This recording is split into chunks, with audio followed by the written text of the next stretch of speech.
Now we start with the puja. Sadhu, sadhu, sadhu.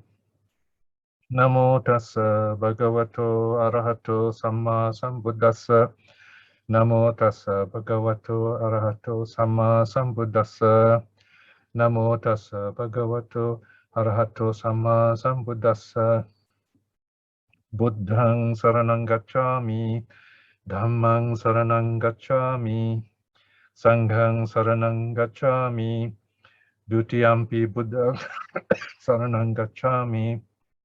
Dutiyampi Dhammang saranang gacchami. Dutiyampi Sanghang saranang gacchami. Tatiyampi Buddhang saranang gacchami. Tatiyampi Dhammang saranang gacchami. Tatiyampi Sanghang saranang gacchami. Anatipata Veramani Sikha Padang Samadhiyami. Adinadana Veramani Sikha Padang Samadhiyami. Kamesu Michachara Veramani Sikha Padang Samadhiyami. Musavada Veramani Sikha Padang Samadhiyami. Surameraya Majjapama Dattana Veramani Sikkhapadang Samadhiyami. Sadhu, sadhu, sadhu. Now let us prepare ourselves for this special meditation today on what's called the element-like meditation. For meditation based on the 4 elements with loving kindness. We're going to do this practice and later we're going to talk about it during the class. As always, like in any meditation, first of all, check your posture. Make sure you're sitting comfortably, relaxed, balanced. So adjust yourself until you get just the right posture, just the right feeling, so that you can sit quite still for as long as possible. Of course, it's all right to adjust yourself during the meditation, but do it as little as possible so that you won't be distracted.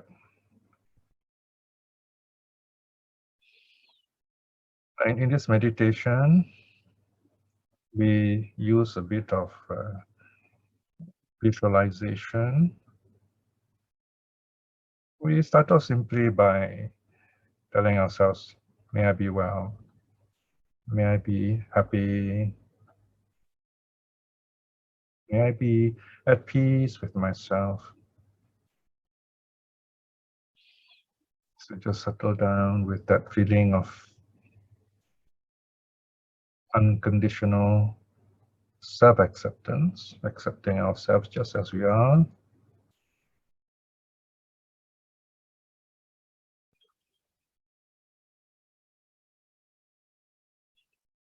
Since this meditation is new to you, I will also start with a bit of the elements first, and then go on to the metta or loving kindness aspect. First, we will feel the earth element.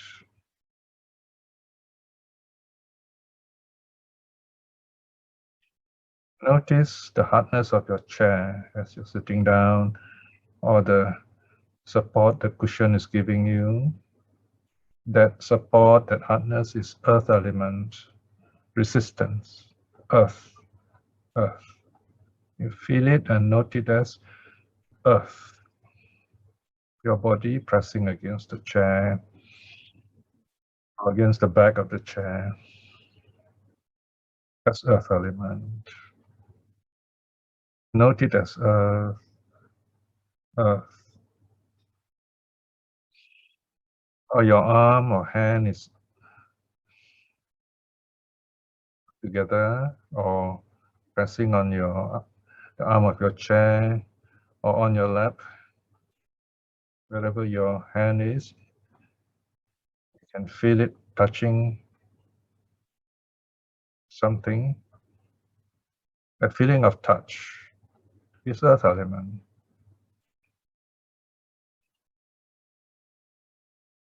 So you can notice your earth element in that way in many parts of your body. So just slowly go as comfortably as you can. Just feel the earth elements. Feel them, note them slowly.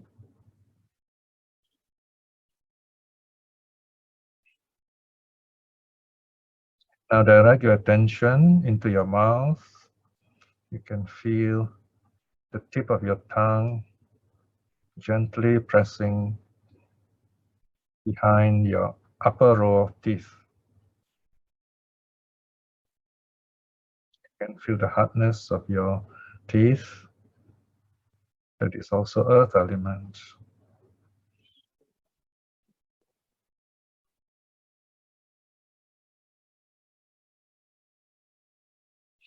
So notice this earth element, earth, earth. Feel it, note it. Feel it, note it. And of course, smile. Feel it, note it. Smile. Earth, earth.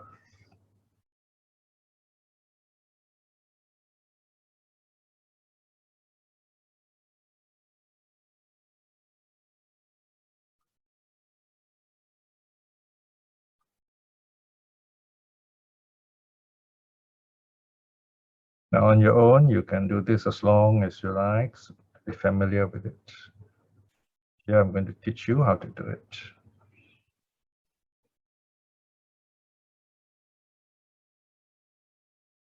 So go on doing this back and forth, until it becomes natural to you. You can feel it, note it. Feel it, note it.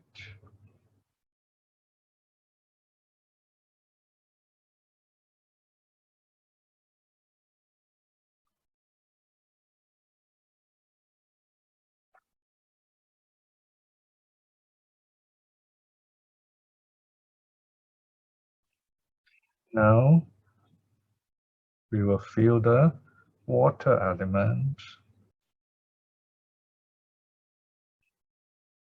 You can feel your saliva in your mouth. Feel the saliva in your mouth. That is water. The water simply means liquid. So saliva, water element. We don't say water, we say water element. Even if you say water, it's all right, as long as you understand it is the water element. Feel it, note it as water, smile.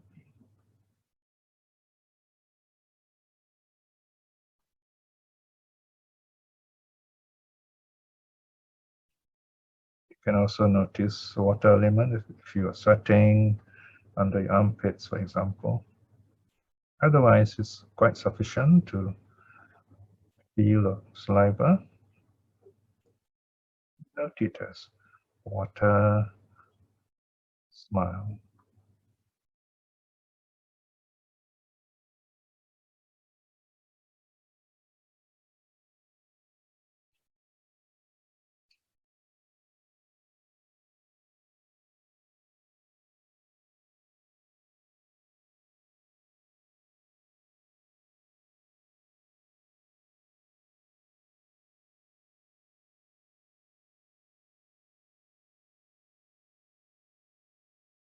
If you like, you can also just tell yourself, there is blood in my body. That is also water element. Water.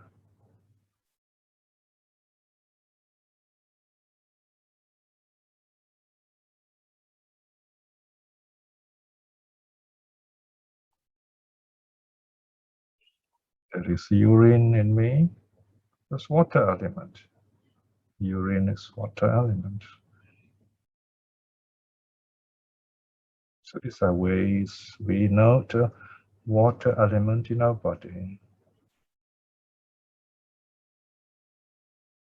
And just smile at it.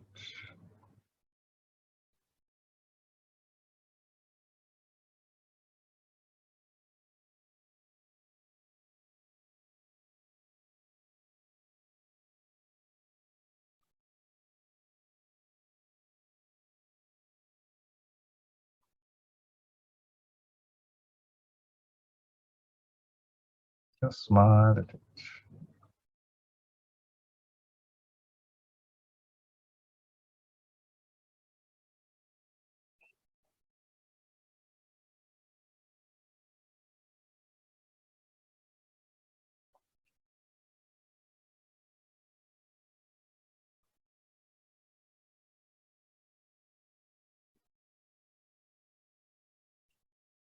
Now we feel the fire element, warmth, heat, or even cold, either one. I can feel the warmth in my armpit, fire element,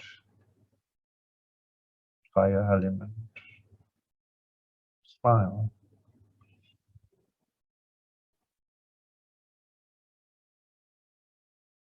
I can feel a bit of cold at my feet.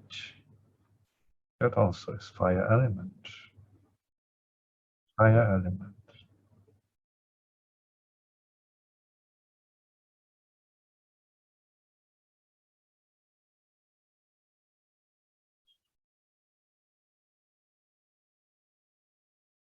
Wherever you can feel warmth or heat, it is the fire element.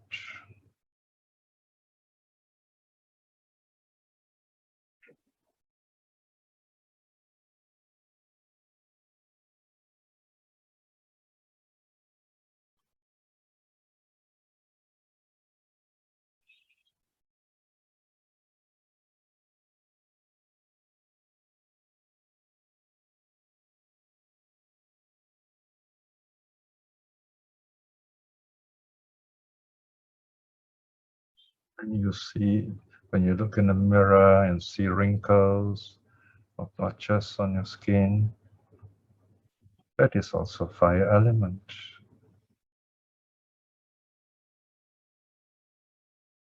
Body is decaying, fire element.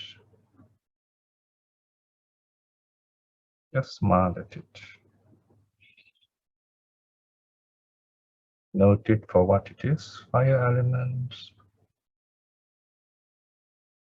heat, decay.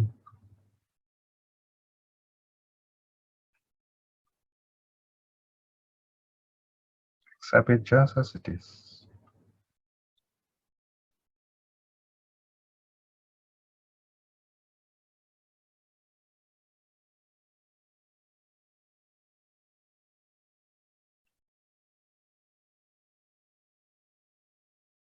Now the wind element.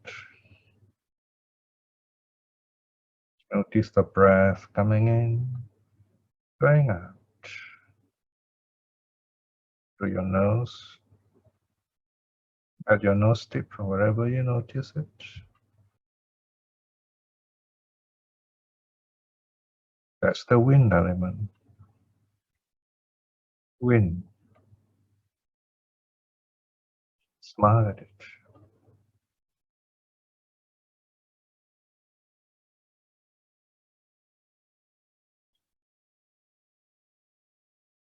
Any movement on your body, like when your belly, your stomach is rising, falling, rising, falling. That is the wind element.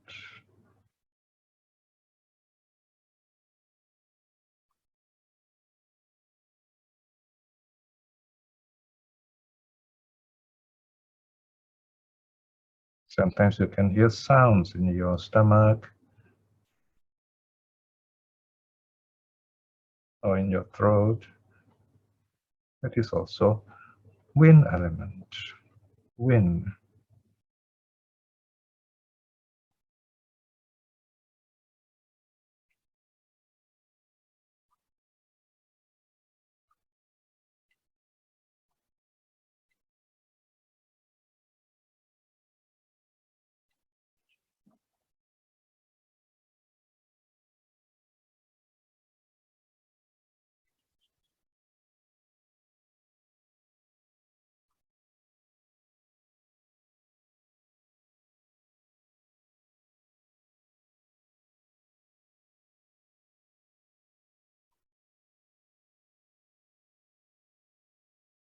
Your practice, you can go to each stage, starting with earth, water, fire, wind. That's one way. Or you can start anywhere. You can feel first, stay with it for a while, and then switch slowly whenever you need to. So this is the first part of the meditation. You can do this by itself. So I'm teaching you two meditation. Is the first one. The second one, we are going to apply this with loving kindness.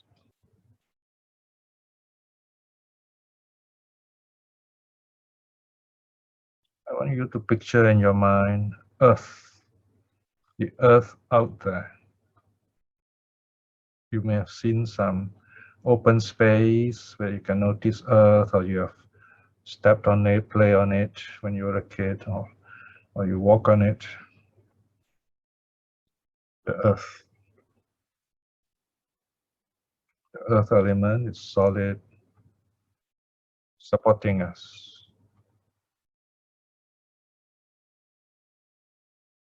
The earth does not complain when people step on it or dig it and throw rubbish on it. The earth is always there. May I be calm, strong, compassionate, like the earth.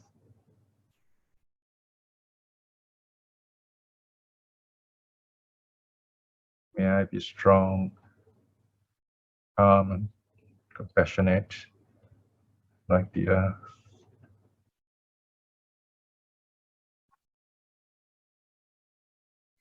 So you reflect on the various good qualities of earth, then reflect on it. Apply it to yourself.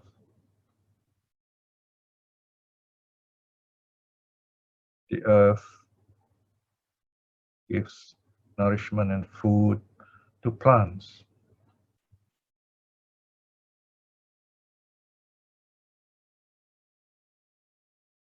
May I provide nourishment to others that I care for. May they be well and happy. Be like the earth, providing food, nourishment, health for others. Like the earth, providing us with food and health. So reflect on the good qualities of earth in that way, in the first part, and then reflect on those qualities, how you can emulate those qualities inside you. You are the earth, calm, stable, life-giving, supportive. Smile.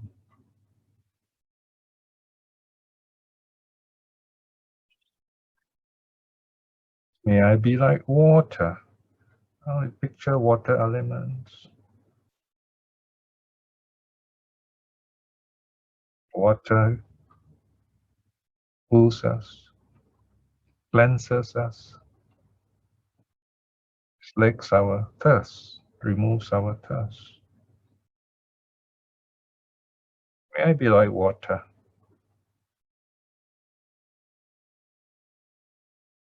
May I wash away all negative thoughts in my mind, like water washing away keeping myself clean. I wash away all the negative thoughts, unhappy thoughts.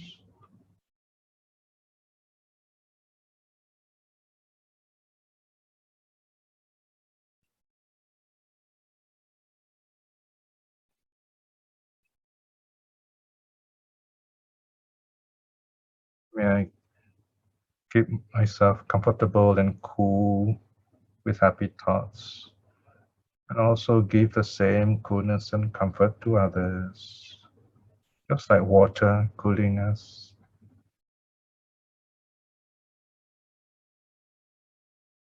Like water, removing our thirst. May I remove the sufferings and pains of others, just like water removing our thirst, making us feel comfortable and good. Think of the positive qualities of water and relate it to yourself in this way.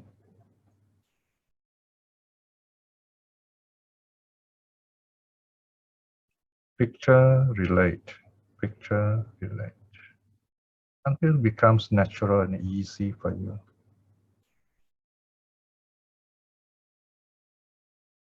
May I be like fire.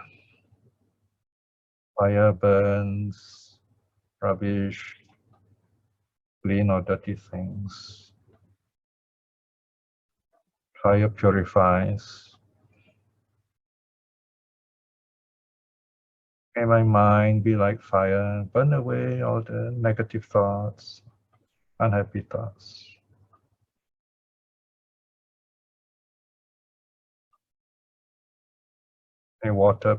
May fire purify my mind, just like fire purifies gold.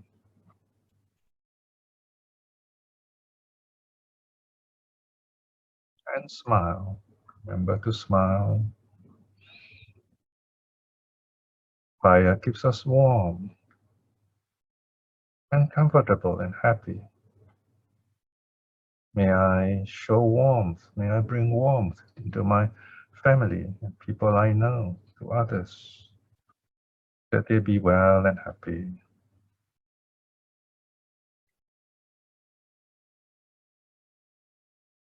May I be like fire, giving warmth and love and comfort to others.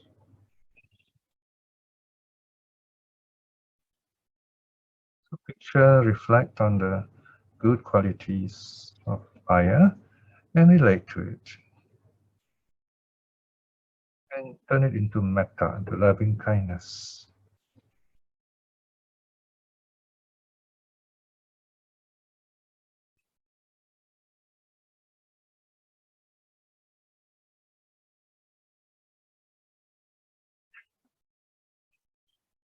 May I be like the wind. May I be like the wind, cooling us, making us feel good and comfortable and happy.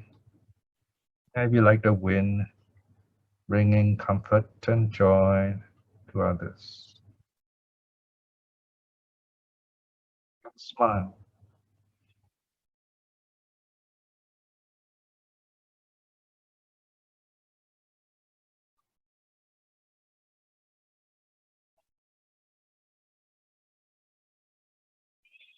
May I be like the wind, blowing away all the dirt and dust. Clear and clean the air, so that the air is fresh.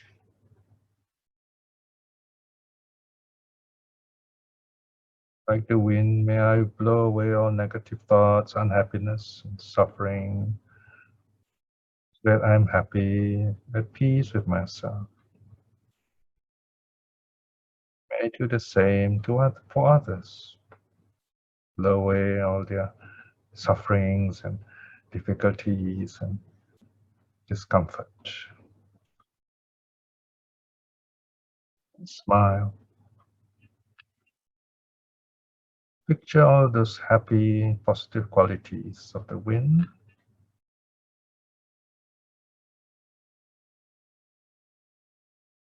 Like the wind, may I move on with things and don't get stuck with the past. Just as the wind moves boats and ships, may I just let go of the past.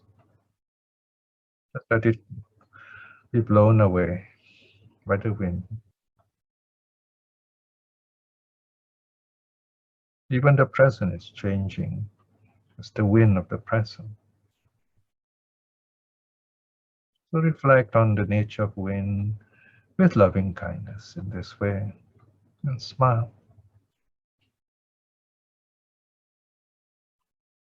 So these are the elements, 2 sets of meditation. Be familiar with the first one, and then once you know it well enough, go on to the second one with metta.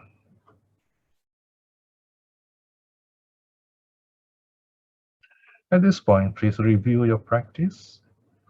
Just remember this wonderful moment, learning this new meditation. Feel the joy and the peace.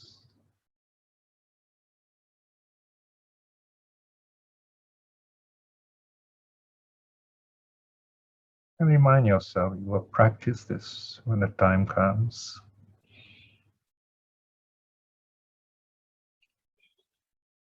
Now just slowly open your eyes, just sitting for a short while. We began our meditation slowly, gently. We end it also slowly, gently.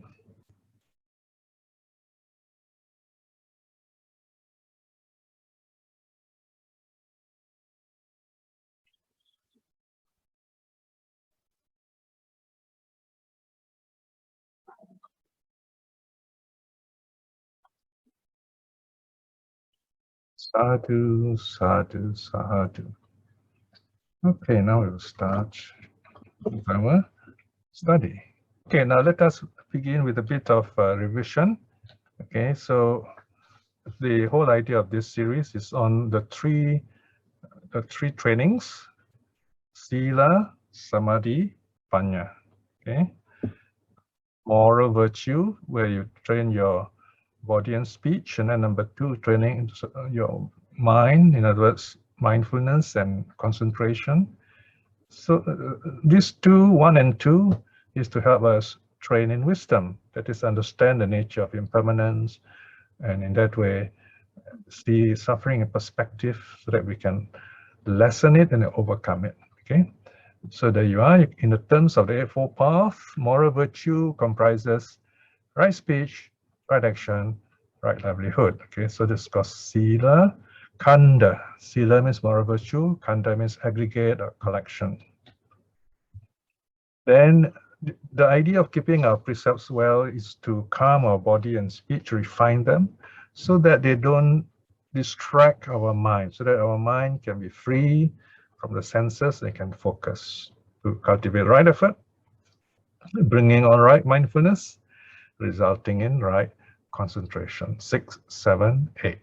Okay, and both of these work together to bring us wisdom, comprising of right view, right intention.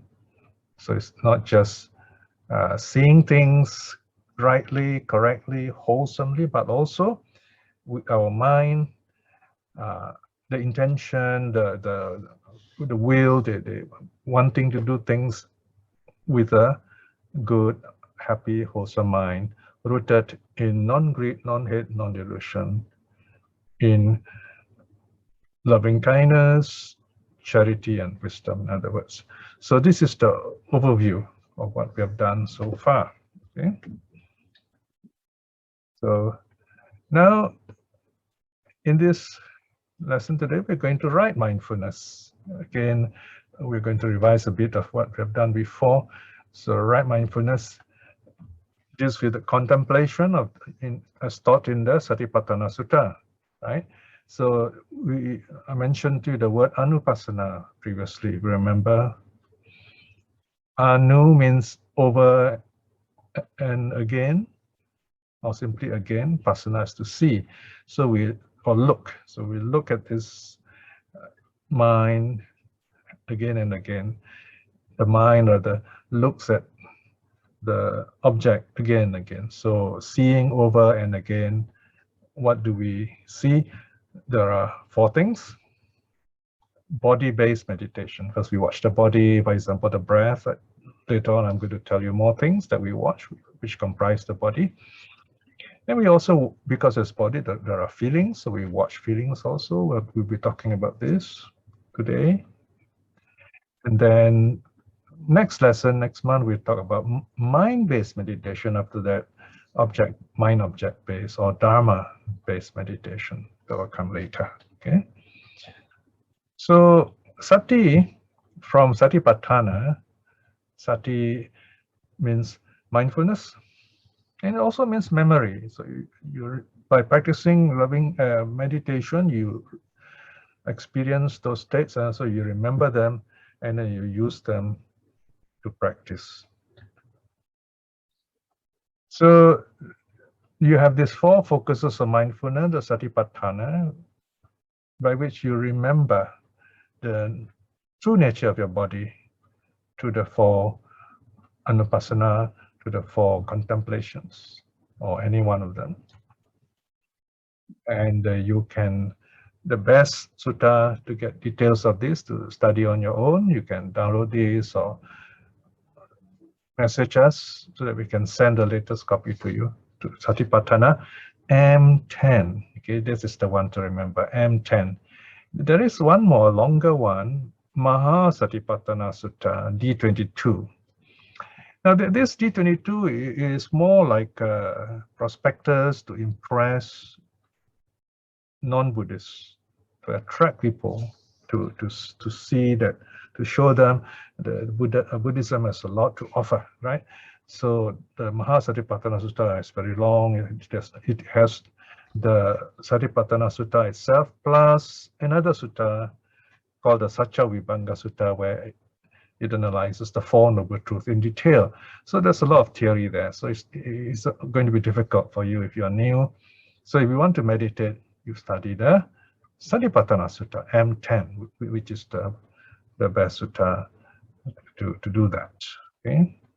But if you want to study just for a better understanding of the teachings of the Buddha in a broad way, then of course you can, in your free time, you can read the Maha Sati'paṭṭhāna Sutta also. So now, what we did today, we also did what is called the elements meditation. You have learned 4 elements: earth, water, fire, wind. You can also talk, okay, let's look at the 4 elements first, all right? So here you have earth, all right? What is earth? It's not just the earth we walk on. Remember, it's the quality that we're talking about here. The quality of earth, earthness, if you like. Remember, the word is earth element, not just earth element. It's the element of earth, earthness. So the qualities of earth here are solidity, resistance, roughness. When you notice this on your body, that is the earth element, okay? And you reflect on that. So this is the basic practice, earth element as it is. Then there's water element. Water element here is liquid, cohesiveness, stickiness. You notice if you have flour is earth element. Now when you add water to it, it congeals, it sticks together. So that's the meaning of cohesiveness. So water does that. Water holds things together. So, okay, so anyway, that's the quality of water, liquid, okay?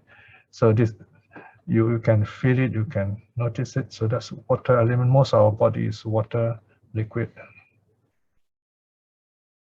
Then there's of course fire or heat, temperature, and this water, this fire element includes digestion, and most importantly, it is decay, the process of change that our body goes through, oxidation, digestion, all these processes with big names, they're all nothing but decay, workings of the fire element.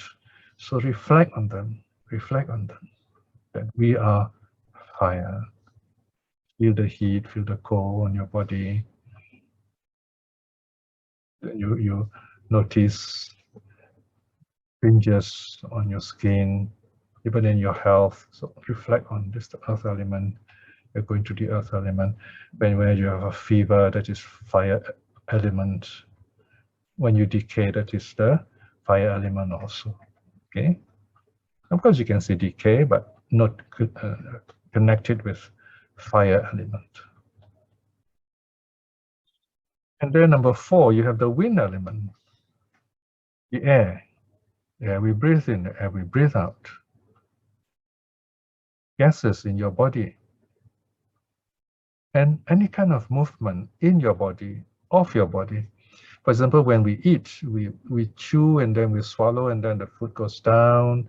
That is what's called peristalsis, the muscle in your intestine, in your food canal, contracts, expand, contract, expand, pushes it down. That movement is the wind element.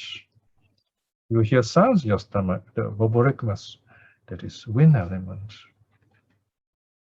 So any kind of movement, any kind of sound your body makes will be wind element.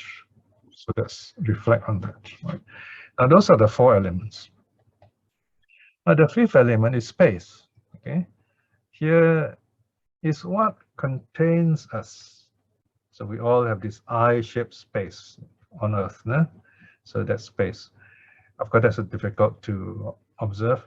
So we observe, for example, the cavity in our mouth, the space in our mouth, right? So just a sense of the space in your mouth, that is example of space, right?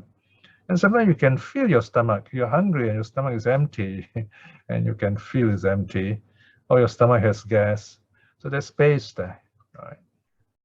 So these are spaces in our body, right? Space elements. You later on in the sutta, you will see a bit more detail on the nature of space. So how do we meditate on the elements? First, we locate these elements within the body, right? So here you are to remind you one more time. Earth element, you have the hardness of the teeth, hardness or softness of our seat, even our weight. You can feel the heaviness of your body, that is earth element.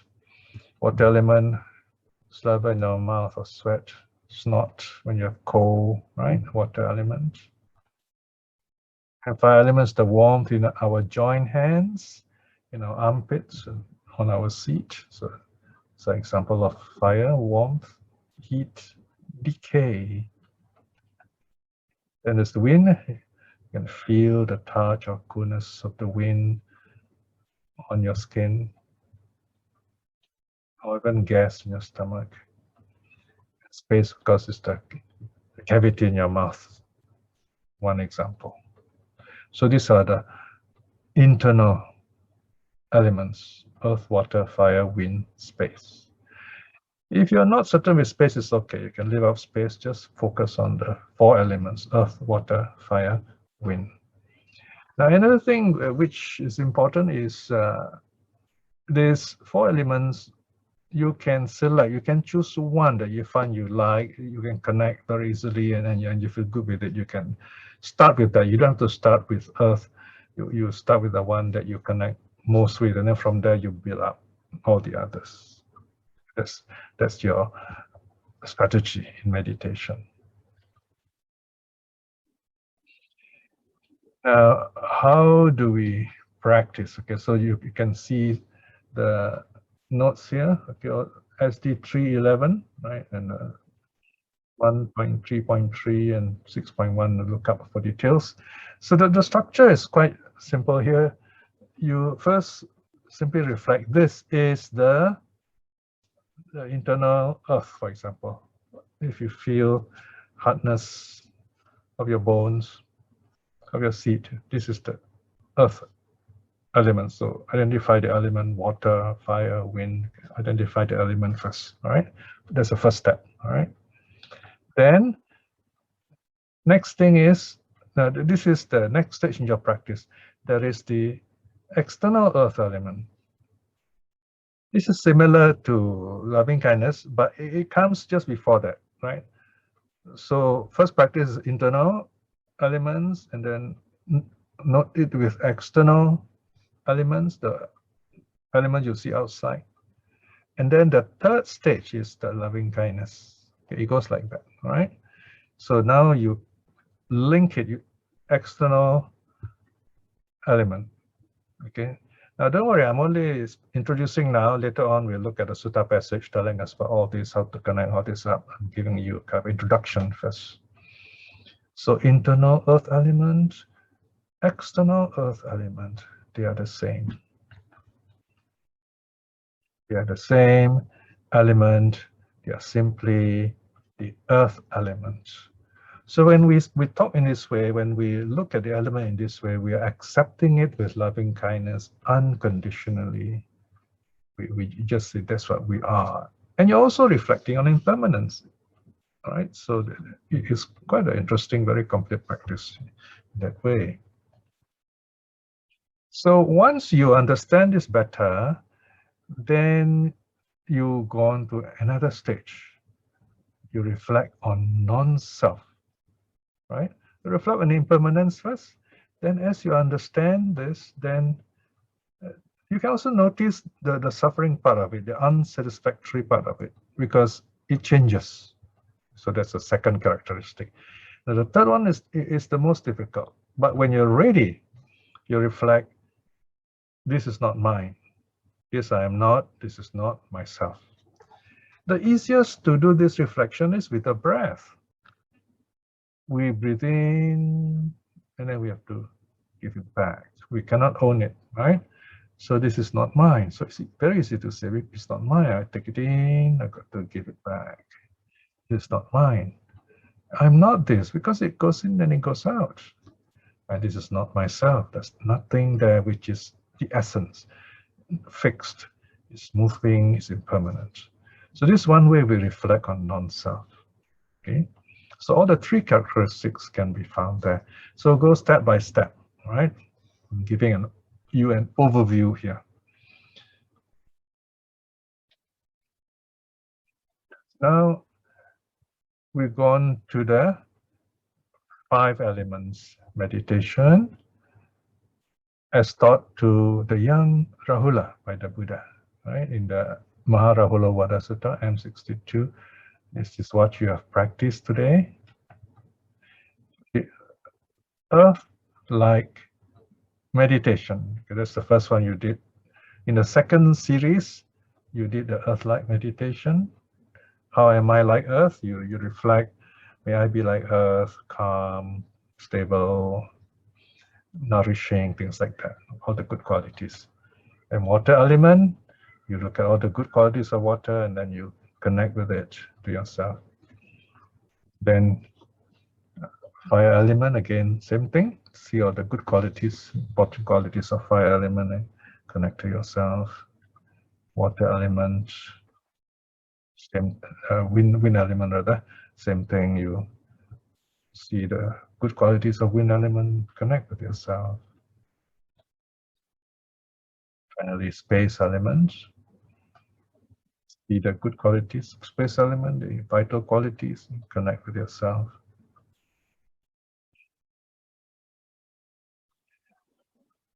Now, we're going to issue them in detail. What do we mean by earth-like meditation? Right? Here is the sutta passage. It says, Rahula, cultivate an earth-like meditation, says the Buddha.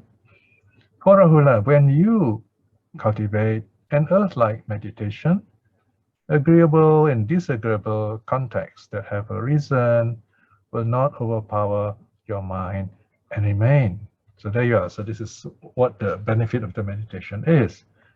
If you cultivate earth-like meditation, negative thoughts will go away. So notice this is good for young people, for children also. Yeah, Rahula was very young at that time, teenager. Yeah? Rahula, just as they throw things clean and foul means dirty, clean and foul on the earth, they throw dung, urine, spittle, pus, blood upon it. But the earth is neither troubled, nor ashamed, nor disgusted because of that. And so the earth is just there, very calm, right? So this is a reflection for your mind, okay? So in our mind, the earth is like that, okay? But of course, when you talk about ecology, you have something else, okay? That of course, we say the earth fights back, right? But the reality is we are simply accumulating dirt and all this rubbish out there. So that is something else. That one is something, that's ecology, right? But here is meditation, the earth itself is calm and stable and nourishing. So we reflect in that way. This is the meaning here in the Mahaprahulavada Sutta. So read this passage, reflect on it, and try to remember it and use it in your meditation on the earth-like meditation. Okay, so remember this earth, people throw all kinds of dirt, dirty things on it, people step on it, dig it, and so on. But the earth does not complain, the earth is stable. So may I be like that. May I be strong, calm, at peace with myself, forgiving, nourishing, and so on. So you reflect in that way.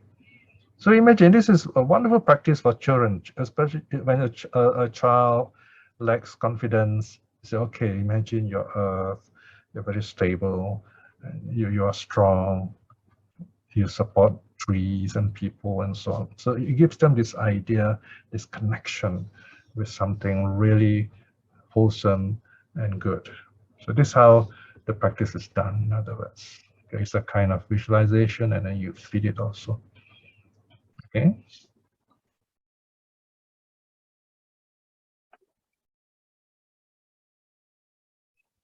So notice the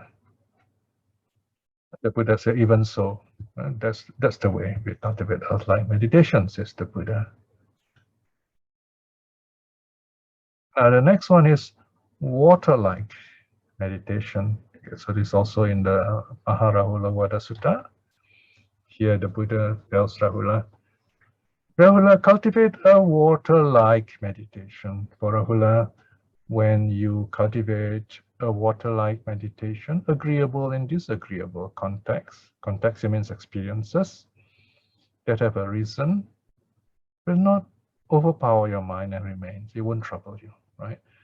Because you see, like water, and you think of all the positive qualities of water.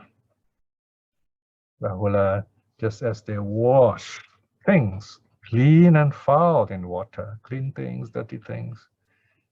They wash dung and urine, spittle, pus, blood in it. But the water is neither troubled, nor ashamed, nor disgusted because of that.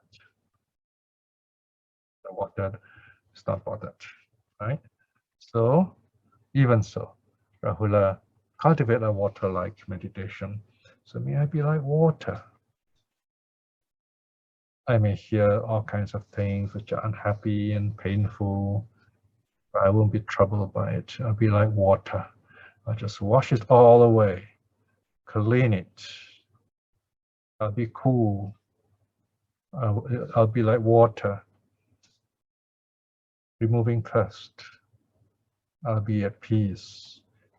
May I do this for others too. May I be like water for others too, and help them clear their minds of negative thoughts, remove their pains and so on, remove their thirst, their desire for negative things. May they be happy and give up all such desires. So reflect in this way, basically, so that you know what to do. You are kind to other people when you're with them. So this is the water-like meditation with loving kindness, right? Of course, when you go out, you see water, just stand there or sit there quietly a while and say, wow, look at that. This is water. You know, look at the qualities of water. And you feel a disconnection with nature.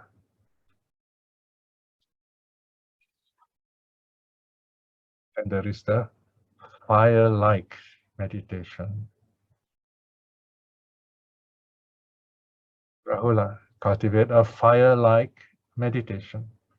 For Rahula, and you cultivate a fire-like meditation, agreeable and disagreeable contexts, feelings, experiences that have a reason will not overpower your mind and remain. You won't be troubled by negative thoughts and feelings if you reflect on fire. Rahula, just as fire burns the clean, burns the foul, it burns dung, urine, spittle, pus, blood. But the fire is neither troubled nor ashamed nor disgusted because of that. That's the nature of fire. Even so, Rahula, cultivate a fire-like meditation. May I be like fire. I may hear negative things, even feel negative things. I'll just let it go, burn them away, just like fire, purifying, burning away all the negative, all the rubbish. So I let go by burning away all this unhappiness, all this suffering, all these negative thoughts. May I be like fire. May I bring warmth to others. May I bring light. Fire also brings light so that people can see and they're happy. Right, so picture all these wonderful qualities of fire. So this is the fire element, a beautiful element. You have the wind element, this is the fourth element. Rahula, cultivate a wind-like or air-like meditation. Rahula, when you cultivate a wind-like meditation, agreeable and disagreeable contexts that have a reason will not overpower your mind and remain. Rahula, just as the wind blows on the clean and foul, it blows on dung, urine, spittle, pus, blood. But the wind is neither troubled, nor ashamed, nor disgusted because of that. Even so, Rahula, cultivate a wind-like meditation. Right? So here you picture yourself as wind. May I blow away all the negative thoughts, all the pain, sufferings, and be happy. May I do this for others. And look at this bird. This bird is flying because of air, because of wind, right? And some of these birds, they're very clever. They know there's this warm, there's this heat in the air, and they just go there and then the heat will raise them effortlessly. So may I freely move in the wind like the bird in the sky. So picture all this. These are all happy thoughts. It helps you in your loving kindness meditation. Wind element. And of course, don't forget wind element is very closely connected with your breath, right? So that you can also connect that.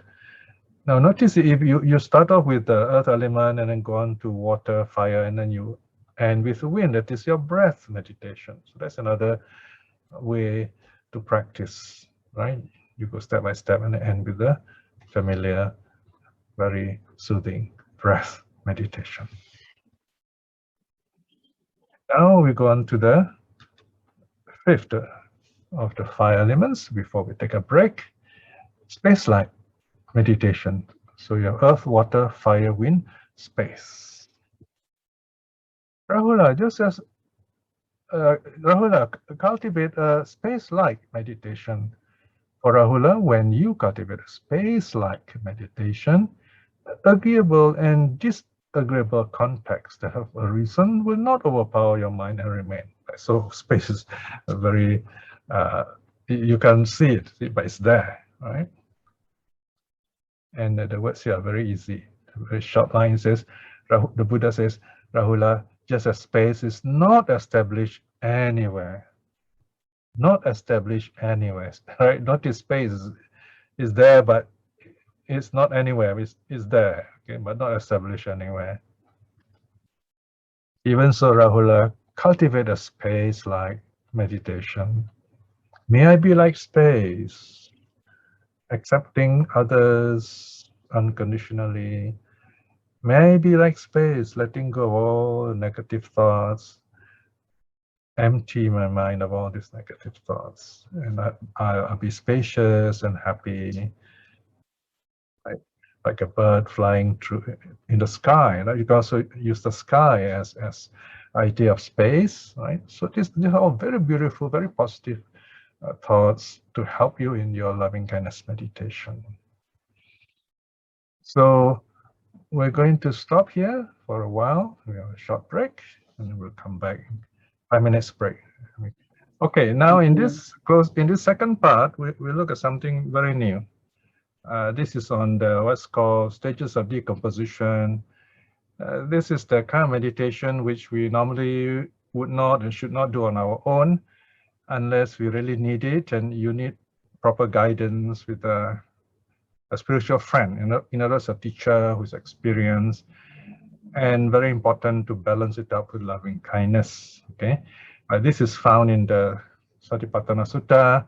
It's a very powerful antidote for craving, for lust. It can help overcome all those very negative thoughts which are rooted in lust, for example. Yeah, of course we can do just a bit of it if necessary, but do not get too involved with it without proper guidance. Okay. Okay, so one of the very important meditation the Buddha teaches the monks, especially about called the 9 stages of decomposition. In other words, the body is seen in the open, going through 9 stages of rotting step by step. All right. You don't see this nowadays for various reasons. First reason is because of health reason. And nowadays you're not allowed to simply throw a body anywhere in the open. But in the Buddha's time, the poor, they are not able to burn the dead, not even bury it. So they take the body to the charnel ground. It's called charnel ground. In other words, the body are left there. Animals and bugs will eat the body up. Or they'll go to the forest and just leave the body there. So this is the old way of practice, but nowadays this is not allowed. But basically, the Buddha used all these available situations and used them to practice on impermanence of the body and so on. Remember, we can't do this by ourselves for various reasons. For example, health reasons. There are rules the meditation teacher will tell you. For example, how to stand, where to stand.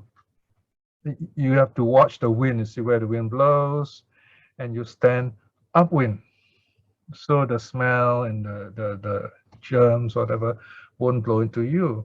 So the wind comes from behind you, blows forward to the graveyard, to where the body is, and so on. So this is the rules which are taught to the monks who are practicing this traditional 9 stages of bodily decomposition. So what are the 9 stages of bodily decomposition? Here's one, stage 1. The suttas say, and this again here, Sati'paṭṭhāna Sutta, just as if he were to see, he is the meditator, were to see the bodily remains, or in this case a corpse, thrown aside in a charnel ground. Or it can be any corpse that you notice, say during a funeral. 1, 2, 3 days old, 3 days dead, bloated, livid, in other words, discolored, festering. You don't see all this in the funeral nowadays because the body is all cosmeticized and so on. But you can still notice it looks different and so on. So reflect on that difference. Okay. So too, what do? So to compare this very body, your own body, with that. thinking, such is the nature of the body. It will become like that. This is unavoidable. Now here you see this drawing, this painting of a monk, an arahat, or the Buddha even reflecting on the 9 stages of decomposition. So they're all given there in different kind of pictures. So this is a composite picture.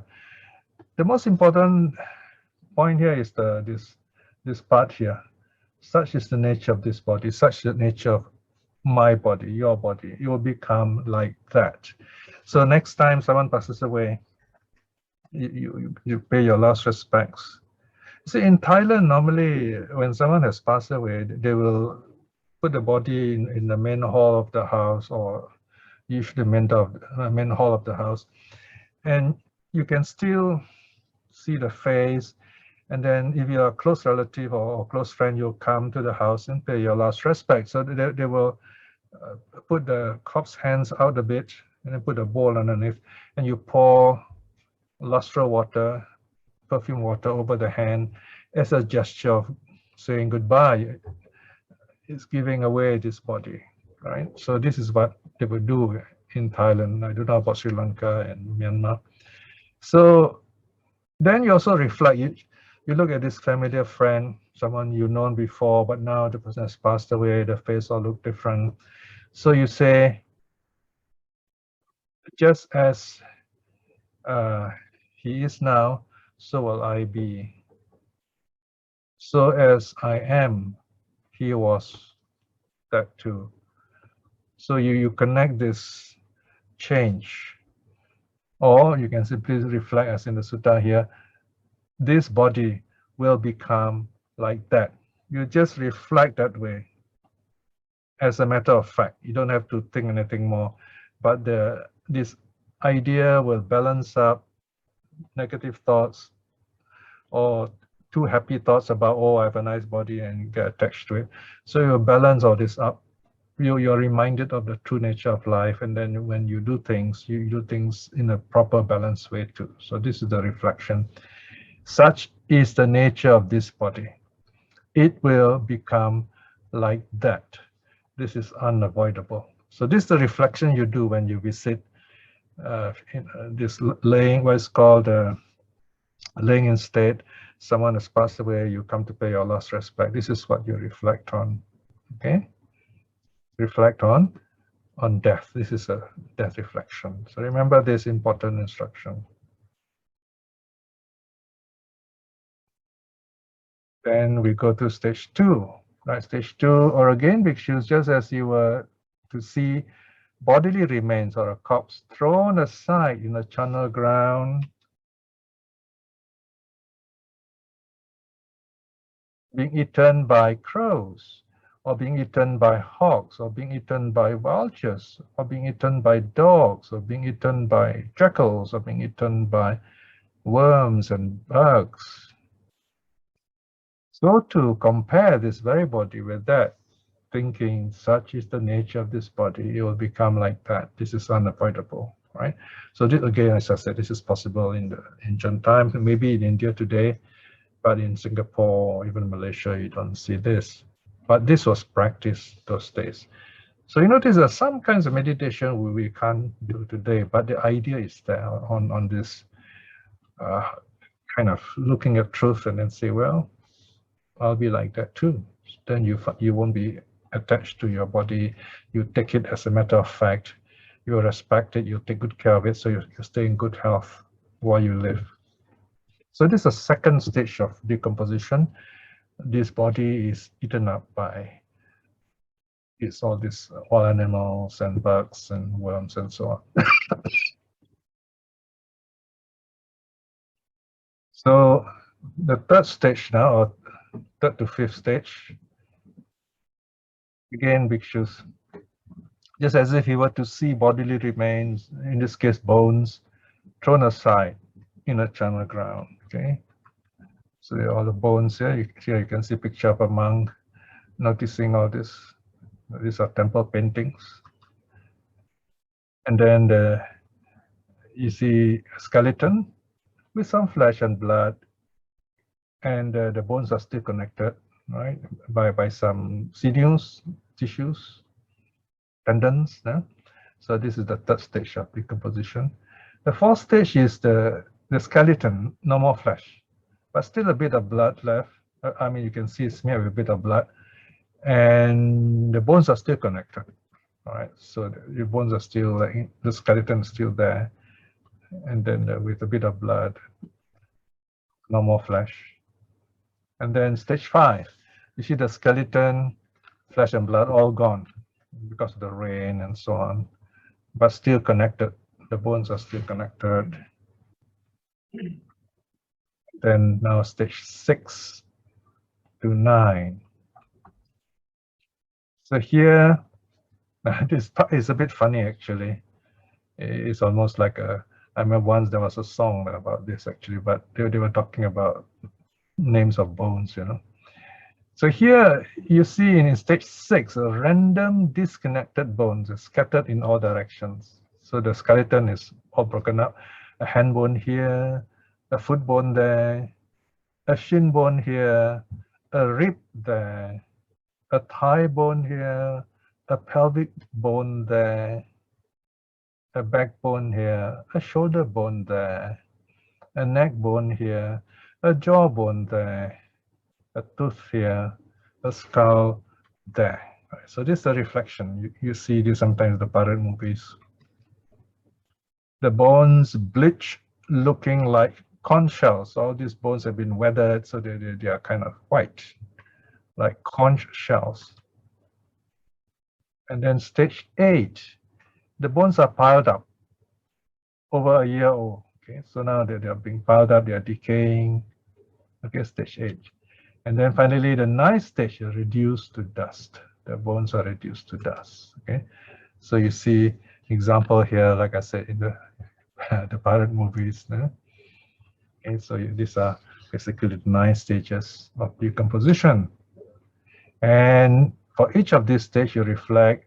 So too, I compare this to my very body with that. Such is the nature of this body, it will become just like that one day. This is unavoidable. So these are the 9 stages of bodily decomposition. All right, so there's a very important note here. Remember, when we do any kind of reflection on death, on the decomposition of the body, like when you visit this funeral, always end it with loving kindness. At the end, with loving kindness, there is this unconditional acceptance of what you see before you, and also of yourself and of others. And you have this loving kindness keeping you going, so that you live now happily. So remember this loving kindness to balance up this rather dark practice, if you like. Okay, now something new again. We go on to the meditation on feelings. Okay. This one we have done a bit of feelings before, but this time is the meditation. So when we talk about feelings, there are 3 feelings. Here you are. There is pleasant feeling, painful feeling, and the sutta says neither painful nor pleasant feeling. Neither. In other words, we say in modern language, neutral. These are 3 kinds of feeling. We also call it feelings. Okay. So here, feeling has also the meaning of experience. So it's not just a narrow idea of feelings as we understand it in English, right? So these are the 3. You also can talk of 5 feelings, 5 kinds of feelings, all right? So first you have the pleasant sensual feeling. This is the bodily feeling. And then you have the pleasant non-sensual or spiritual feeling. This is mental. You feel very happy on the mental side. So pleasant feeling of 2 kinds, right? Bodily and mental or spiritual in meditation, in jhana, for example, right? So there are 2 kinds of pleasant feelings. Right, so there you are. And then you have another pair, 2 more. Painful feelings. Notice painful feeling of the body. You notice it as painful feeling of the body. And there is this painful thought, unhappy thought in your mind. Right? So that's another kind of painful feeling too. Notice, so although it is a thought, we regard it as feeling here. So notice the breath of the word feeling in Pali, in early Buddhism. So these are the two kinds of painful feeling. And then you have the fifth one is none of this, okay, none of this. But you still notice it is present, or rather the non-presence of the 1 to 4, right? So this is called neutral feeling. You don't see anything there. Now this neutral feeling, of course, is after the fact. When it's over, you look back, you say, oh, I didn't feel anything. So that's called neutral feeling. That's the meaning here, after the fact. So this is one kind of feeling. So there you have 5, right? This is the way the Abhidhamma classify feelings, because according to Abhidhamma, when neutral feeling is absence of pleasant and unpleasant, so it doesn't, you don't separate them whether they are pleasant or unpleasant. So there's only one kind of neutral feeling, all right? There's neither body nor mind neutral feeling, it's just neutral feeling. So this is the Abhidhamma way of thinking. But in the sutta, we do talk about 6 kinds of feeling. And here you are. Let's look at the 6 kinds of feeling. First 2, we already seen earlier. It is the same. It is 2 kinds of pleasant feelings. Pleasant in the sense of bodily, worldly, and pleasant in the sense of mental, spiritual, jhana, joy. Then you have 2 more, another pair. This one is painful feeling. Body, let's say you sit too long, you feel uncomfortable. And then there is this unhappy thought, something came to mind and you're not happy with it, right? So there's this mental unhappy thought. And then you have 2 neutral feelings. Neutral in the sense of there's no sensual feeling, neither painful nor pleasant sensual feeling, and neither pleasant nor painful mental feeling. So these are just ideas, right? So you can talk of 1 neutral feeling or 2 neutral feelings, up to you, how you meditate, how you reflect on the feeling. So it's a choice you have in this case. There's no right or wrong here. So these are 6 kinds of feelings. So there you are, you have 3 kinds of feelings, 5 kinds of feelings, 6 kinds of feelings. You can choose any set for your practice. Let it come naturally to you.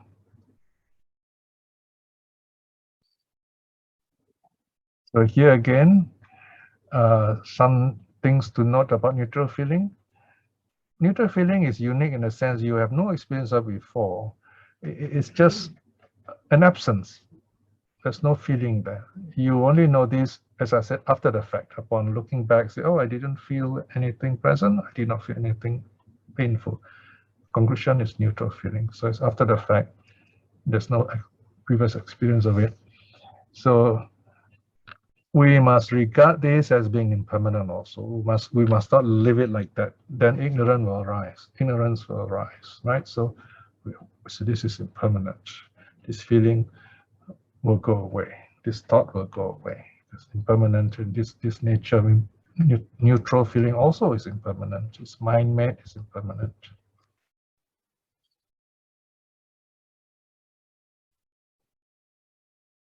Neutral feeling is, in a sense, is connected with the past also, and we tend to sometimes think of it in some way that, oh, I'm bored with it and so on. But remember, it's all mind-made. Even neutral feeling is mind-made, and in a sense, when we think of the past or we think of the future, then it affects how we see this also. So let go of all those extra thoughts. Just see it as it is. There's nothing pleasant here, nothing painful here. So it's neutral. So you can smile at it, right? So gently, joyfully, keep bringing the mind back to the present, in other words. Right? So sometimes we notice there's nothing to watch there, so your mind wanders about. So just keep it in the present by reflecting on impermanence, smiling. Okay? So smiling is our secret weapon. Right, so now we're nearing the end. So just some advice for beginners. Start with body-based meditation in your practices. For example, the breath, right? And then, of course, as I mentioned earlier, you can, if you like, in terms of elements, you start with earth and then you end with breath. That's also possible. So you have two alternatives, see which one works better for you. If you're not sure, the simplest is to start with the breath, because that's something you already know. So there are two ways to start. So here, if you start with the breath, so you breathe in, breathe out, notice the breath so that your mind clears other thoughts. And then you observe the feelings, the thoughts that arise. As they arise, observe them, note them, how they come, how they go. Don't follow them, just observe them. Of course, it's quite difficult at first. You'll be very curious what's going on, you want to know. But here you're going to stand and watch, let them go. Because they are not real, they're just thoughts and ideas coming to your mind. So regard all bodily feelings as impermanent. Note they are rising and falling. Let them come, let them go. Okay. And when you are feeling uncomfortable, you can mindfully adjust your posture or switch to walking meditation. All right. So here, Ratna has put this chameleon here. The chameleon changes color. So you notice your feeling also changes. So just watch them as they come and go, basically. All right. And you can also feel pain if you don't sit properly. If that's the case, then slowly, mindfully adjust yourself so that the pain doesn't disturb you. If that's the case. Some pains are just a short while. For example, you feel a little ticklish and then it will go away. So don't bother too much about that kind of feeling. Then you have another overview. What is a focused mind? A focused mind is a mind that does not need to process any kind of sense data. In other words, you don't see, hear, smell, taste, touch. You don't need to process that during meditation. You are free from your body. Your body here are the senses. You don't have to process them during the meditation. Your focus, your mind is, in other words, focus on itself. Of course, technically all the five hindrances are overcome. Okay, normal desire or opposite of it, ill will, and you are very calm. You're not troubled by any thoughts. You are enjoying your meditation and you have no doubt about it. So all the hindrances, the mental hindrances are overcome. And if you can do that, ideally you can do that, then you attain very deep focus. It's called jhana, where you are very joyful, your mind is one-mindedness, you're very happy, and your mind is super clear. Then when you come out of that state, calmly direct your mind to watch feelings, see how they're impermanent. That's when you can really see the impermanence of your feelings, your thoughts, after the deep meditation, after the focus. Even without jhana, if you're calm and mindful, you feel this sense of peace. When you come out of it, you can direct your mind to that impermanence also. Reflect on impermanence. So there you are. We come to the end of our study today. A reminder again, your mind, use it or lose it. Just like the body, you have to exercise to stay healthy, right? Now, as we grow older, it's difficult to exercise the way we used to when we were younger, but your mind needs to be exercised even more so. So your mind, use it or lose it. That's our last message. So here, how do you use it? By socializing, making good friends, wholesome way. That's one. Connect with people in a positive way. Positive people, positive way. Avoid toxic people, avoid negative people, unless you're strong enough to help them. Then don't forget to do your brisk walk, go out to nature, stay healthy, do some basic simple exercise, senior yoga, whatever helps to activate your mind. And also healthy diet, right? Don't eat more than necessary, eat healthy food. And then, of course, keep your mind calm and peaceful. Do some meditation, mindfulness practice. So this is how you use your mind, okay? And we have to thank the Buddha for all these wonderful teachings that we have today. So now it's question time. Okay, thank you, Piya. Okay, I'm stopping sharing now. Yes, please. And everyone, please turn on your video for Q&A. If you have any question regarding your practice or the class, what has been discussed, you can ask now. Yes, anybody? You can raise up your hand.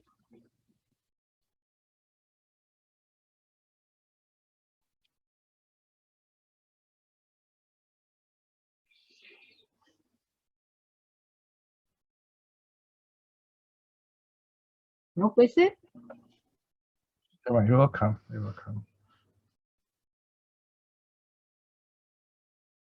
So today we've gone through quite different range of meditations, right? And the most important, of course, is the 4 or 5 element-like meditation. Okay, so for that, even children can choose one. Ask the child, say, okay, which element? There are these 4 elements: earth, water, fire, wind. There's also a 5th one, space. And which one is your favorite element?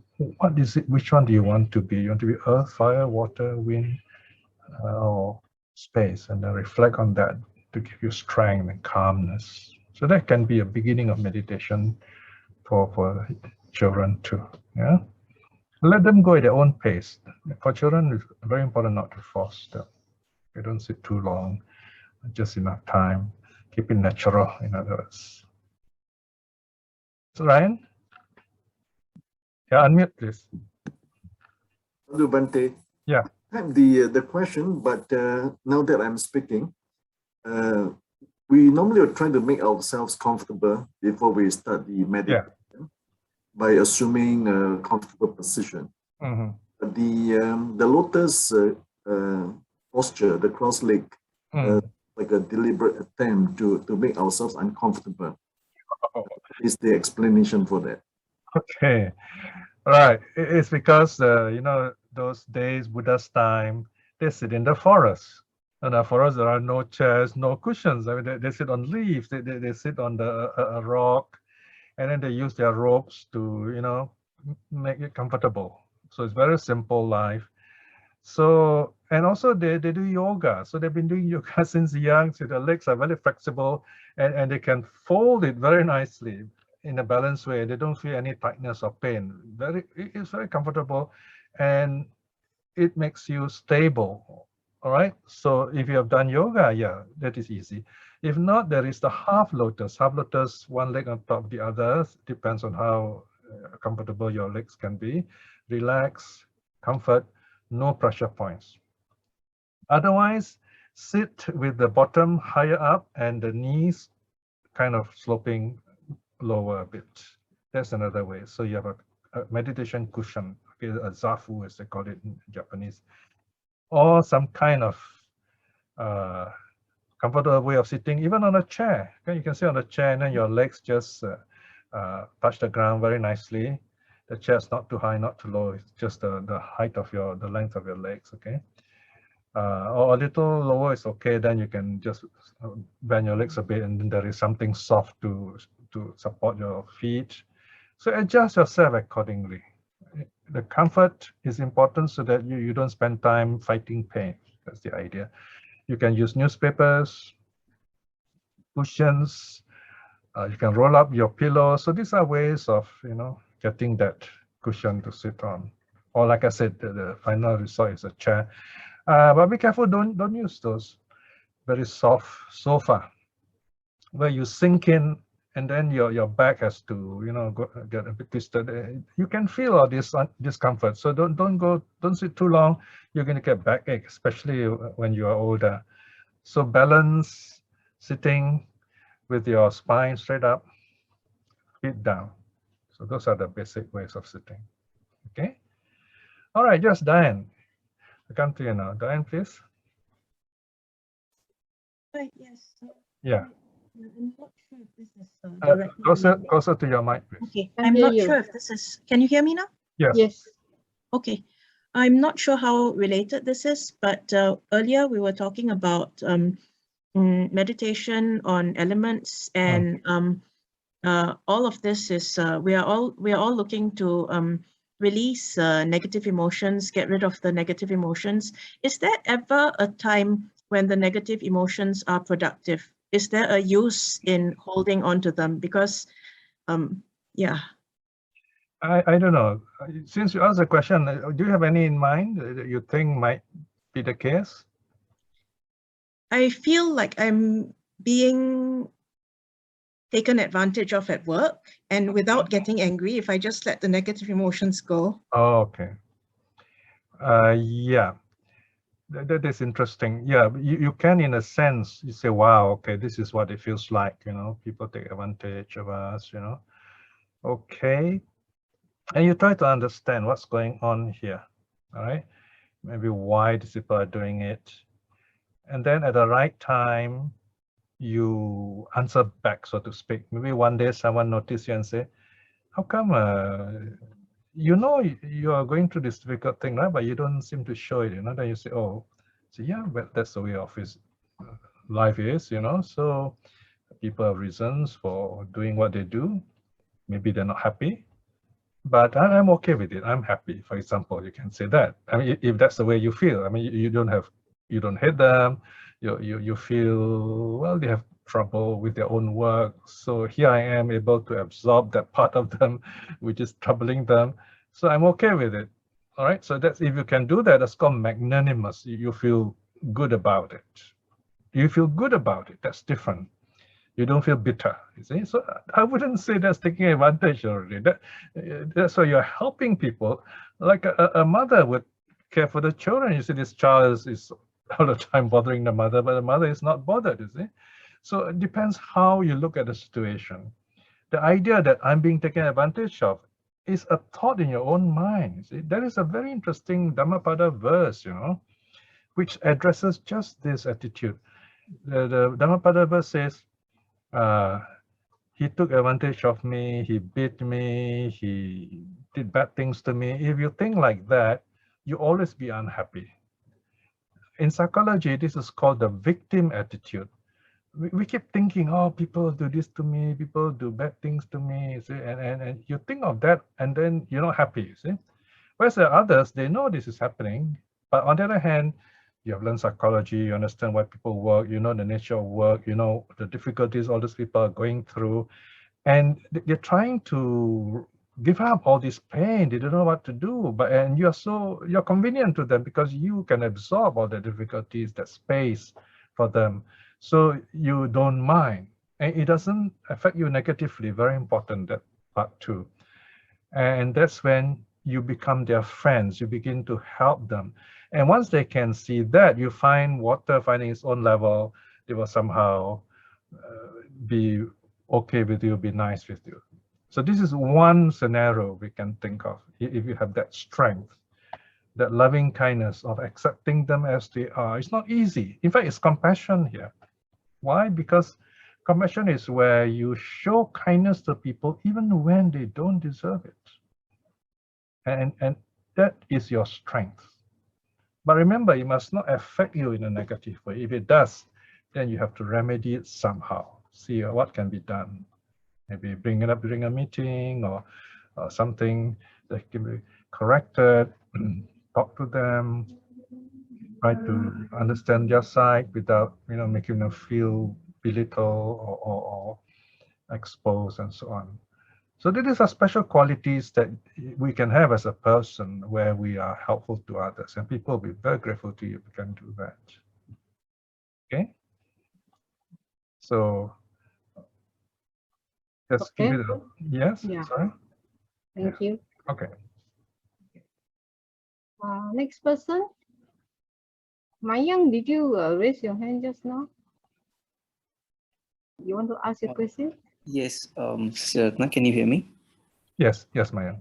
Yes, Brother Piya, thank you. I had some questions regarding the elements meditation. Sure. One is that how do we see or notice impermanence while doing the elements meditation?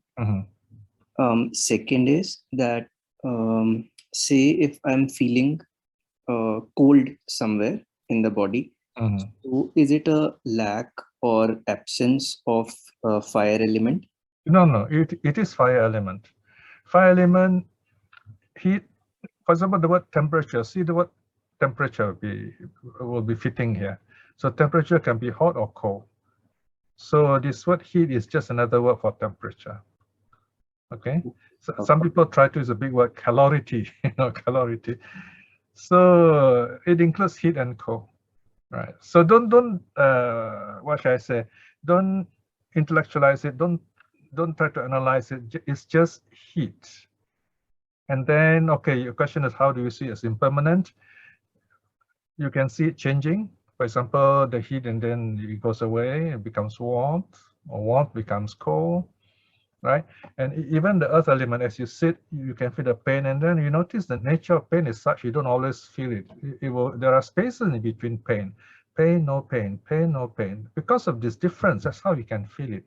If it's all the time, we say we are numb. Numb, that means you don't feel it, see? So that there are these spaces in between the feelings. And they do change. They're not always the same, although in some cases they may seem to be the same. The easiest is wind. You notice that breathing in, breathing out, there is this movement. That was the easy one, okay? Earth element, again, if you look at the earth does change. Where there is a flood or when people dig it, you see there is change in the earth. So even in our body, bones do change, for example, right? So these are the changes in the elements. The elements, in fact, are not fixed. They are simply states of matter. They are ways of talking. But in reality, all these four elements, they are dynamic. They are changing all the time. It's like those atoms, moving all the time. Earth, water, fire are all in a maelstrom. They're all mixed up. They're all moving, trying to balance out each other. Okay. So does that help you to see the impermanence of the four elements?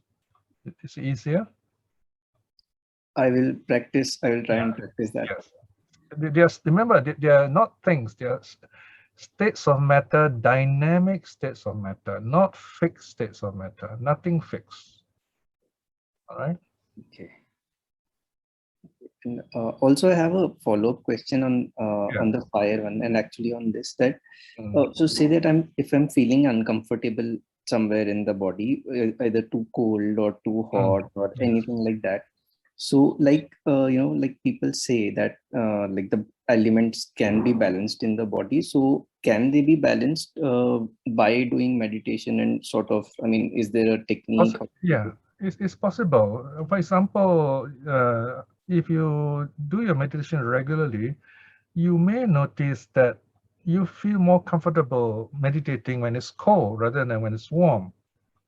Of course, if you have normally we use a blanket also if it's cold, because as you meditate, you're sitting more calmly, so it's good to cover yourself to preserve some warmth, right? And also when you are energized, your body also produces some heat. I've seen people, when they go into meditation, they actually sweat. You have that situation also. Some people actually sweat. So that can happen too. So it depends on the chemistry of your body, you see. But don't look for that when you're meditating, because that is something else. It's not really about meditation. It's just some extra interesting points which are outside of meditation. So prepare yourself, know your body. If you find cold will disturb you or you feel cold after a while, bring that blanket, use something warm to, to protect your legs from the floor, right? and so on. So I make preparations for that. Okay. Remember, in meditation, you want to watch the impermanence of it and then go on to calming the mind to get focus, to come and clear the mind so that you can see directly into true reality, impermanence especially. Okay, let's go on. Okay, thank you, Piya. We'll take another question from Venerable Vichita. Please unmute yourself, Venerable. Yeah, thank you, sir. Yes, Good evening, sir. Good evening. Yeah. May I know something? Yes, here the just although I study is the like the within Nupassana. That is why here the dark is where I want to ask you how to practice Vedana. Especially as just only is okay in it painful. How to practice the painful? You mean, okay, how to reflect on painful feeling? Yes, sir. Right. Okay. First thing is, of course, to note it for what it is. Painful feeling. Okay. Just say painful feeling. Note it like that. Without feeling anger, of course, not like nothing to like it also. Neither like nor dislike. It's just painful feeling. In other words, you ask yourself, what is this painful feeling? What is painful feeling? You're very curious. This is the first noble truth. Painful feeling, watch it for what it is. All right? Yes, and then second is you say, okay, if it is painful, of course, it will trouble you. Then you examine why did it arise? Second noble truth, right? Why did it arise? How did it arise? Okay, second noble truth, arising. So you notice, okay, it's the way I'm sitting, or maybe something is there, right? So you notice that, right? So now you know what you're supposed to do. That's the third one. You need to correct your posture or do whatever to do next. That's number 3. You apply the third noble truth. The third noble truth is how to remove that pain. And then finally, you do it. That's the fourth noble truth, okay? Okay, here, in this case, the 4 noble truths are not 1, 2, 3, 4. They are 1, 2, 4, 3, okay? Because you apply the idea, you look at the idea of removing the pain first, and then number 4 is the path, you apply it, okay? Whereas in the teaching model of the 4 noble truth, path is number 3, okay? So in the whole part of the sutta, Salatayanika Sutta, I think, you have the sutta, the 4 noble truths arranged as 1, 2, 4, 3. That is in practice, okay? In practice. Can you repeat again this sutta? What's name? Sorry? What sutta you mentioned? Salayatanika. Salayatanika sutta. The ending is Ayatanika. Salayatanika Sutta. I can't remember the exact number, but it is found in the Sutta Discovery series. Okay. Of course, if you want the details of the Sutta reference, you can message me on Facebook or on this Telegram. We will send you the details. Yeah.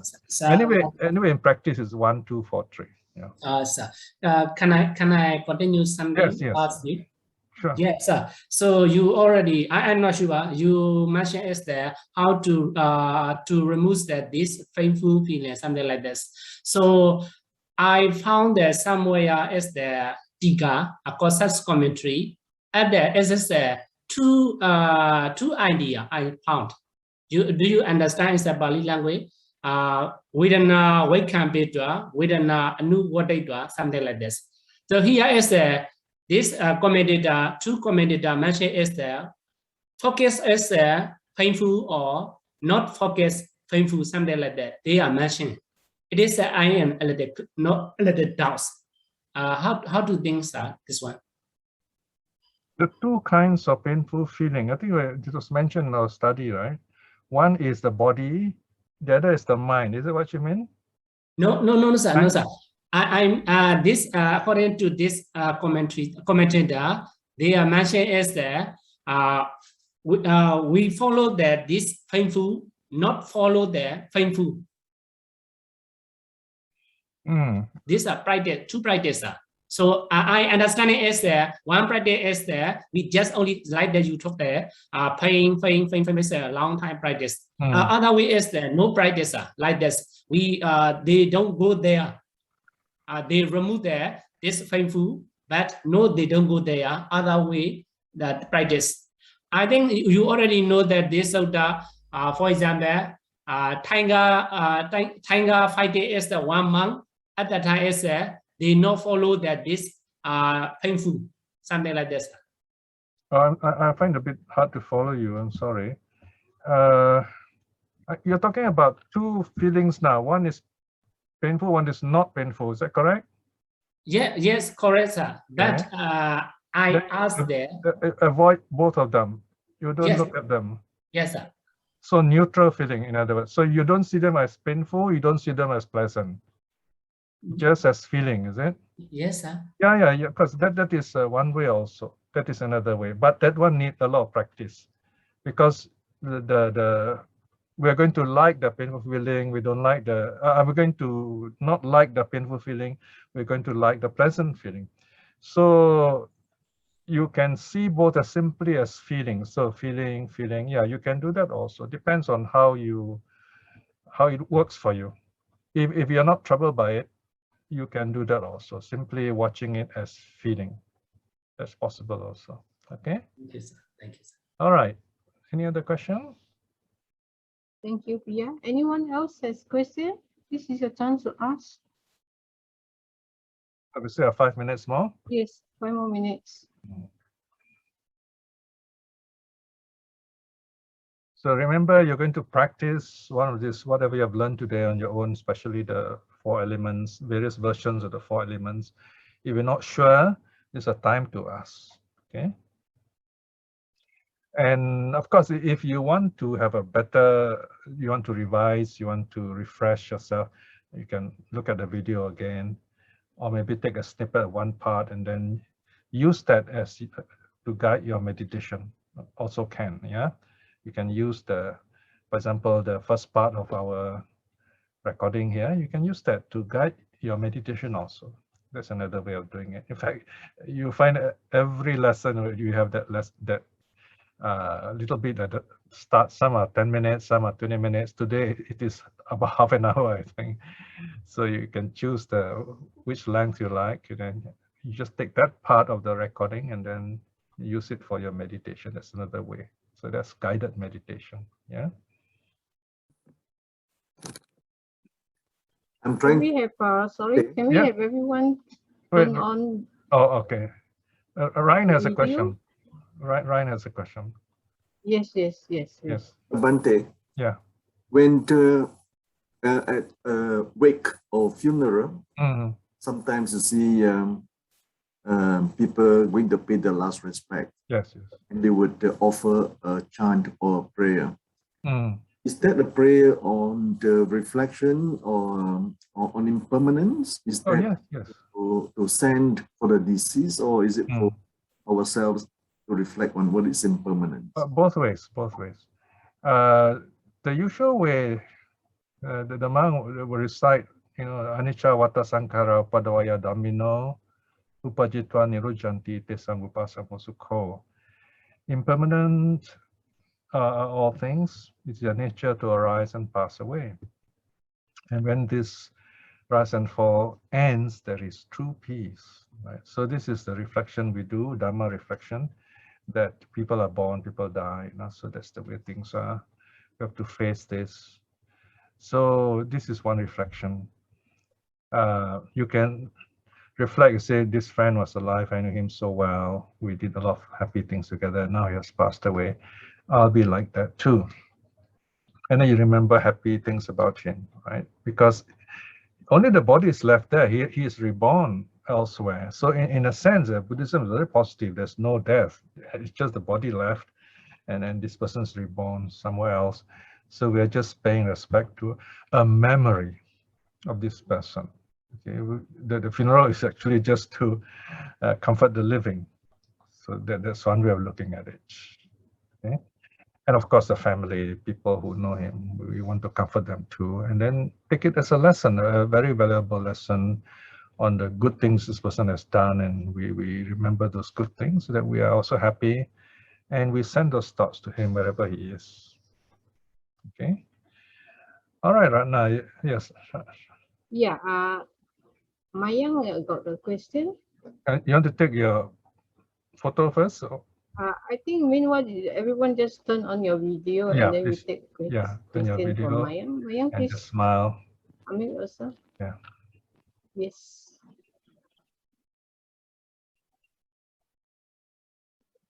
Okay, nice to see everyone smiling. Yes. Okay. Woody, turn on your video, please. Yeah, Mayang, you can ask question. Unmute yourself, please. Yes, I want to ask, are the five senses working in the first jhana, and also can there be thoughts in the first jhana? Are you saying that during first jhana, can we feel the five senses? Is that what you mean? Yes, let's say if I don't know whether I've experienced a jhana and I'm sitting, so is it possible that I'm still hearing sounds or anything? The simple answer is no. The simple answer is no. I think you should write to me, message me for the article on jhana. Okay, the details are there. I think it will help you to read that. Okay, now for the moment, jhana is when you have totally transcended your senses. The senses have stopped functioning. They don't trouble you anymore. You don't have to process seeing, hearing, smelling, tasting, touching anymore. The senses are very calm. Even in simple meditation, you notice when you're sitting, when you're really peaceful, your eyes are closed, you don't see anything. In fact, you don't hear anything also when you are focused. You don't feel anything, and you don't feel tired. You don't feel your body, so you don't feel tired. So when you develop this, you extend this idea further. In jhana, all these have shut down. The five senses have shut down. The five senses are like five monitors. All are switched off. Only the mind monitor is on. Okay, and then later the mind monitors are shut down. The thinking part shut down. The second jhana, right? That's just joy and peace. But the mind experiences itself, but without the five senses. Okay, so if you can still hear sounds, you're not jhana yet. Okay, so you won't. In fact, there are stories, people come to wake all this meditator up. We were unable to wake him up, and it is said that in the Mahaparinibbana Sutta, the Buddha was meditating, and there was this really big thunderstorm. In fact, some farmers were killed, and you can know how loud in Singapore the thunders are. Lightning, thunder, very loud. The Buddha didn't hear anything. He was at peace.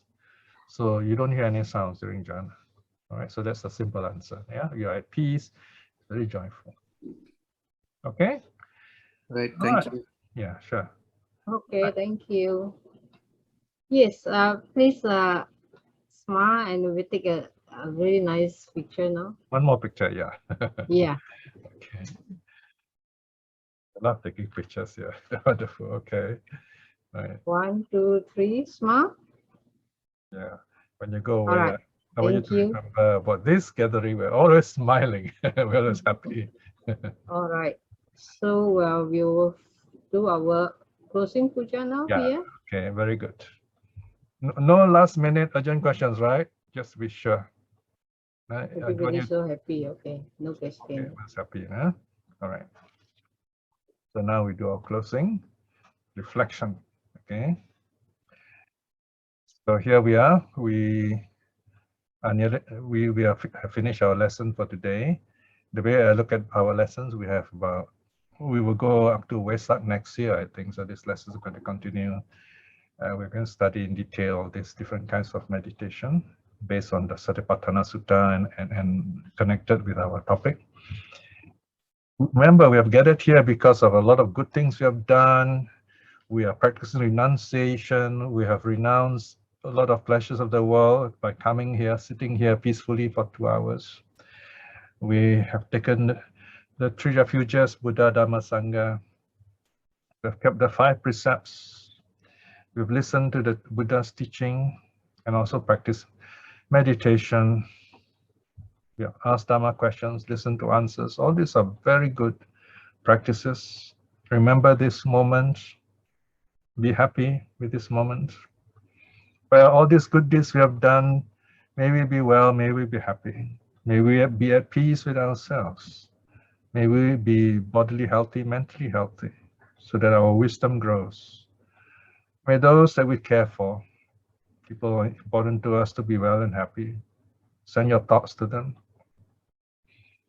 Those important to you, wish them well. This is a wonderful time to do so.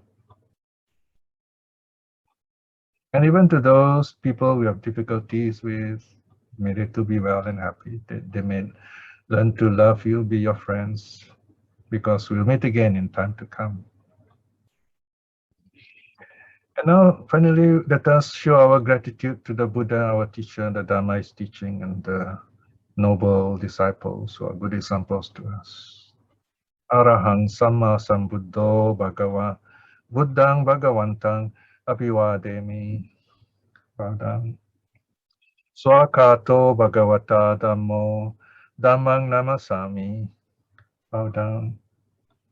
Supatipanno Bhagavato Savaka Sangho Sanghang Namami. Bow down. Sadhu, sadhu, sadhu. Okay, have a good weekend, everyone. Okay, so see you all again. Yeah, next week, Friday, we have a sutta on spiritual friendship.